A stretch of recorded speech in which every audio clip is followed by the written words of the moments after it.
Hi coaches, and also to any game day coordinators that are watching. This video is to give an overview of the rules for substitutions in Elev8. We'll talk about preparation before the game, what you need to turn into the scorers table, and then managing in-game substitutions and our suggested approaches. First, I want to cover the basic rules of Elev8 substitution. You know that we have a 6-period system, and regular subs only come into the game in between those periods.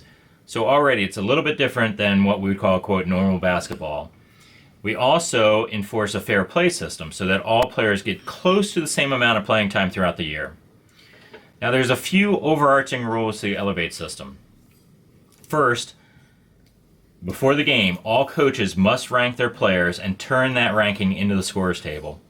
This is mainly used for foul-out situations, but it's also useful in setting up the rotations that we'll see in a few minutes. And we trust that every coach makes an honest and earnest listing of their players.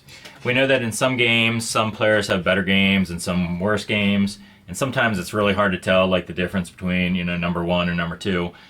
But all of us as coaches know we have a few players that are our top-ranked players, a few players that are the weaker players, and a few players in between. And so you really just have to give your best estimate from 1 on down from what you would consider like your most impactful and skilled player down the list. So this is a very important part of the Elev8 system, must be honestly done by each coach and handed in before the game into the scorers table.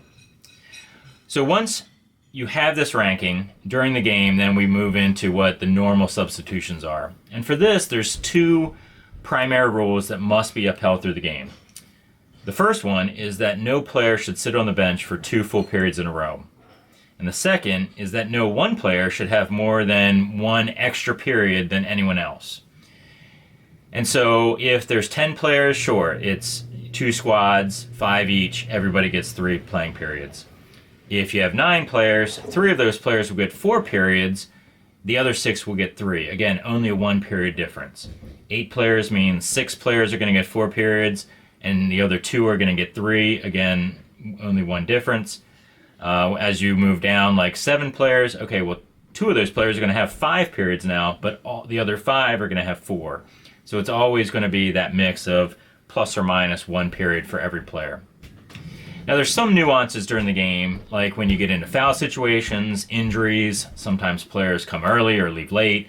We'll touch on these things, but the key point here is that my normal lineup through the game should be a plan where those 2 overarching rules are upheld. And that's why it's important to have this plan going into place, at least to start, going into each game.